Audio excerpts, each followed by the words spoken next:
अस्सलाम वालेकुम नाजरीन, हाईटेक टीवी न्यूज़ इंडिया में आपका खैर मकदम करता हूँ। मैं Mohammed Ibrahim, district staff reporter Sangareddy. Sangareddy Congress political affairs committee इजलास। संगारेड्डी के एक होटल में कांग्रेस कमेटी की पॉलिटिकल अफेयर्स कमेटी का इजलास मुनक़िद हुआ, जिसकी सदारत डीसीसी सदर व टीजीआईआईसी चेयरपर्सन निर्मला जग्गारेड्डी ने की। इस इजलास में रियासती वज़ीर सेहत दामोदर राज नरसिम्हा बतौर मेहमान खुसूसी शरीक हुए, जबकि जहीराबाद के रुकन पार्लियामेंट सुरेश शटकर, मेदक के पार्लिमानी उम्मीदवार नीलम मधु और दीगर कायदीन भी मौजूद थे। वज़ीर सेहत दामोदर राज नरसिम्हा ने कारकुनों और कायदीन से अपील की कि वह आने वाले एमपीटीसी और जेडपीटीसी इंतखाबात के लिए अभी से तैयार हो जाएं। इन्होंने कहा कि पार्टी और हुकूमत के दरमियान बेहतर तालमेल से ही कामयाबी मुमकिन है।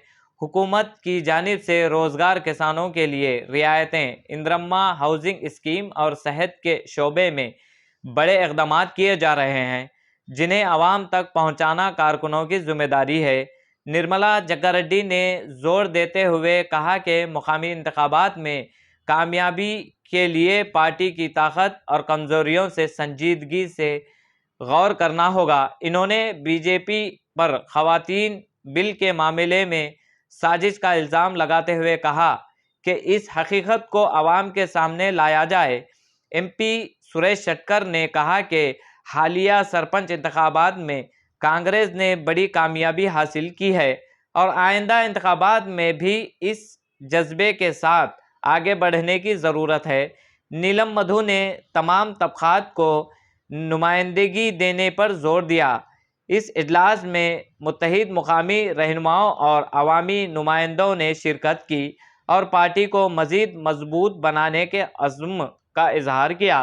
आइए अगली खबरों के लिए देखते रहिए hi tech TV news India Sangareddy. Reddy గారికి, మైనార్టీ ప్రెసిడెంట్ హబీబ్ గారికి, మరి ఇక్కడ చేసిన మండల్ ప్రెసిడెంట్కి బ్లాక్ మరి కూడా పేరు పేరున నమస్కరిస్తూ మరి ఈ కార్యక్రమం వచ్చే ఎలక్షన్లో అట్లా ఇద్దరిద్దరు కాకుండా సింబల్ ఒకటే ఉంటుంది. ఇండిపెండెంట్ తావేయకుండా మనం ఇద్దరం కొట్లాడితే మూడో వారికి లాభం అయిపోయి వాళ్ళు గెలుస్తున్నారు. కాబట్టి అలాంటిది దృష్టిలో పెట్టుకొని వచ్చే ఎలక్షన్లో దయచేసి ఏదన్నా ఉంటే మరి పెద్దలు దామోదర్ రాజనరసింహ గారు ఉంటారు, సురేష్ శెట్టి గారు ఉంటారు, మరి ఇన్ఛార్జి మన కాన్స్టిట్యూషన్ ఇన్ఛార్జి వాళ్ళ దృష్టి తీసుకురండి. అంతా కాకుండా మరి పెద్దవాళ్ళ దృష్టి తీసుకొచ్చి సమన్వయంతో మరి పార్టీని దృష్టిలో పెట్టుకొని మనం ఎలక్షన్లో పోదామని మీ అందరిని విన్నవించుకుంటున్నాం. అనేది కూడా చర్చలోకి తీసుకురావాలని కోరుకుంటున్నాను. ఎందుకంటే ముఖ్య నాయకులు కాబట్టి మరి మన జాతీయ కాంగ్రెస్ పార్టీ ఏమడుగుతుంది, సపరేట్ పెట్టండి మేము సపోర్ట్ చేస్తామని చెప్పింది. వాళ్ళు రెండు కలిపి పెడితే మరి ఏది కాకుండా పోతుంది. వచ్చే ఎలక్షన్లో మరి వాళ్ళు ఏదో దండి కొట్టాలి, ఓట్లు వేసుకోవాలనే అభిప్రాయం వాళ్ళది. మన అట్లా కాదు, ఇచ్చిన మాట నిలబెట్టుకోవడానికి మరి రాహుల్ గాంధీ, సోనియా గాంధీ, మల్లికార్జున ఖార్గే గారు మరి పట్టుదలతో ఉన్నారు. అది కూడా మహిళలకు అన్యాయం చేస్తుంది బీజేపీ. మరి మనము వద్దని అనట్లేదు కదా అనేది కూడా మన పార్టీ పరంగా చర్చ జరగాలని నేను కోరుకుంటున్నాను. మరి ఇప్పుడు పెద్ద ఈ కార్యక్రమానికి ముఖ్య అతిథిగా చేసిన గౌరవనీయులు రాష్ట్ర మంత్రివర్యులు, వైద్య ఆరోగ్య శాఖ మంత్రివర్యులు శ్రీ దామోదర్ రాజనరసింహ గారికి, అలాగే పార్లమెంటు సభ్యులు సురేష్ శెట్కర్ గారికి, అలాగే జిల్లా గ్రంథాలయ చైర్మన్ అంజయ్ గారికి, పడంచేరు నియోజకవర్గ ఇన్ఛార్జి కాట శ్రీనివాస్ గారికి, డీసీసీ మహిళా అధ్యక్షురాలు అయినటువంటి కాట సుధారాణి గారికి, అలాగే సంగారెడ్డి, సదాశివపేట, కోహిర్, అందోల్, నారాయణఖేడ్, జైరాబాద్ మున్సిపల్ చైర్మన్ అందరి గారికి, అలాగే వివిధ సెల్ ప్రతినిధులైనటువంటి ఓబీసీ సెల్, అలాగే BC cell, SC cell, ST cell, minority cell ఉన్న అందరికీ, అలాగే ఆత్మ కమిటీ చైర్మన్, సిడిసి చైర్మన్ గారు, అలాగే వివిధ ఎన్ఎస్సి యూత్ కాంగ్రెస్ నాయకులు, అలాగే రాష్ట్ర ఉపాధ్యక్షురాలు కాంగ్రెస్ పార్టీ శశికళ యాదవ్ రెడ్డి గారికి, మరియు మాజీ ఉమ్మడి మెదక్ జిల్లా పరిషత్ చైర్మన్ గారి సుల్తాన్ మంత్రుల పాటిల్ గారికి, అలాగే చిన్న గారికి, మరి ఈ కార్యక్రమంలో ఇంతవరకు ముందుంచి నడిపించిన మా జిల్లా అధ్యక్షుడు నిర్మల రెడ్డి గారికి, అలాగే కాన్సెప్ట్ అలాగే నీలం మధు గారు కూడా మరి అందరికీ జ్ఞాపకం మర్చినా కూడా మన్నించాలని చెప్పి మనస్ఫూర్తిగా మీ అందరికీ కోరుచు ఈ కార్యక్రమాన్ని విజయవంతం చేసినందుకు వచ్చిన కార్యకర్తలందరికీ కూడా మీ అందరికీ నమస్కారం తెలియపరుస్తూ లంచ్ ఏర్పాటు చేయడం జరిగింది. హాల్ చిన్నది కాబట్టి పైన కింద 2 హాల్ ఏర్పాటు చేసినాం. సుధా గారు, అదేవిధంగా శశికళ యాదవ్ రెడ్డి గారు, సునీత గారు, చిన్న గారు, మా మున్సిపల్ చైర్మన్ గారు సంగారెడ్డి, సహస్పేట్, ఇక్కడికి వచ్చిన మున్సిపల్ చైర్మన్లకు, అదేవిధంగా వివిధ శాఖల నుంచి ఎస్సీసెల్, బీసీసెల్, అదేవిధంగా అన్ని డిపార్ట్మెంట్ నుంచి కార్యకర్తలకు అందరికీ, మీడియా మిత్రులందరికీ కూడా నమస్కారాలు. ఈరోజు అక్క అన్ని దిశ నిర్ణయించారు. గతంలో ఏ ఎలక్షన్లు వచ్చినా కూడా కాంగ్రెస్ పార్టీ ప్రజాపాలన ముఖ్యమంత్రి వర్యులు రేవంత్ రెడ్డి గారి ఆధ్వర్యంలో, పిసిసి గారు, మా జిల్లా నాయకుల ఆధ్వర్యంలో కాంగ్రెస్ పార్టీ సర్పంచ్ ఎలక్షన్లో కూడా గణనీయంగా గెలవడం జరిగింది. అదేవిధంగా మున్సిపల్ ఎలక్షన్లో రానున్న ఎంపీటీసీ, జెడ్పీటీసీలలో కూడా డిసిసి గారు, మంత్రివర్యులు సూచించినట్టు అన్ని కూడా జిల్లాలో అందరినీ కలిసికట్టుగా గెలిపించుకొని భారీ మేయర్తో గెలిపించుకొని అన్ని కూడా కైవసం చేసుకుంటామని చెప్పి తెలియజేస్తున్నాం. అట్లనే కూడా ఈరోజు తెలంగాణ రాష్ట్రంలో కూడా గతంలో రాహుల్ గాంధీ గారు చెప్పినట్టు బీసీ కులగణన చేసి కూడా ఎవరెవరి కులాలు ఎంత ఉంది కూడా మొన్ననే లెక్కలు కూడా చెప్పారు. దాని ప్రకారం కూడా మనం అందరం కూడా రేపు జరిగే ఎలక్షన్లలో ఎవరికి సీట్లు కేటాయిస్తుంటే నిష్పత్తి ప్రకారం, కులాల నిష్పత్తి ప్రకారం కార్యకర్తలు, మంచి కార్యకర్తలు ప్రజలలో ఉండే వాళ్ళకు వాళ్ళకి చూసి వాళ్ళకి టికెట్లు ఇప్పించి గెలిపించుకోవాలని అందరికీ సూచిస్తూ ఈ అవకాశం ఇచ్చిన మా నిర్మల జగ్గారెడ్డి గారికి కృతజ్ఞతలు తెలియజేస్తున్నాం. జై కాంగ్రెస్.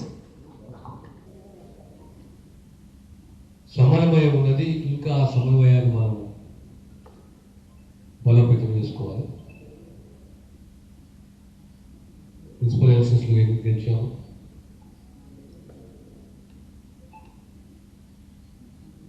ప్రభుత్వ పనితీరు, ప్రజాప్రతినిధులు, ప్రభుత్వం చేపట్టిన పథకాలు, సంక్షేమ పథకాలు, అభివృద్ధి, ప్రభుత్వం ఎన్ని అద్భుత కార్యక్రమాలు చేపట్టినా ఆ సందేశాన్ని, ఆ సేవని, ఆ సంక్షేమాన్ని ప్రజలకు చేరవేసే బాధ్యత పార్టీ కార్యకర్తలు. ఎక్కడ పార్టీలో సమన్వయ లోపం ఉన్న, అవగాహన లోపం ఉన్న పార్టీకి నష్టం లేదు. సుదీర్ఘ రాజకీయ జీవితంలో ఒడిదుడుకులు, గెలుపు, ఓటమి, ఇవన్నీ కూడా రాజకీయ ప్రస్థానంలో పార్టీ. కానీ కార్యకర్తను గౌరవించడం, కార్యకర్తను గుర్తించడము, కార్యకర్తకు సముచిత స్థానం ఇవ్వడము నాయకులు, నాయకత్వం ముఖ్య బాధ్యత. ఈనాడు సర్పంచ్ ఎలక్షన్స్ కానీ, మున్సిపల్ ఎలక్షన్స్ కానీ, ఆ తర్వాత రాబోయే లోకల్ బాడీ ఎలక్షన్స్, ఇప్పటి నుంచే మనం అప్రమత్తంగా ఉండాలి. ఏ మండలి కానీ ఎక్కడ కూడా వర్గపోరు ఉండకూడదు.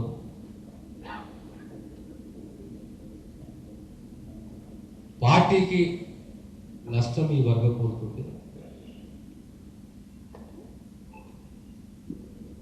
అందులో సరే డిఫరెన్స్ ఆఫ్ ఒపీనియన్ ఉంటుంది, సహజమే. ఇలా కొత్త పాత కాదు. కానీ ఏదో ఒక్క జాల పార్టీకి అంకిత భావంతో ఉన్న కార్యకర్తను గౌరవించడము, కాపాడుకోవడం అది మనందరిపై ఉన్న బాధ్యత. అందరూ ఉంటేనే పార్టీ బలోపేతం. ఎక్కడ కార్యకర్త నిరుత్సాహపడదు. 2.5 సంవత్సరాలలో మనం చేపట్టిన సంక్షేమం కానీ ఈరోజు సుమారు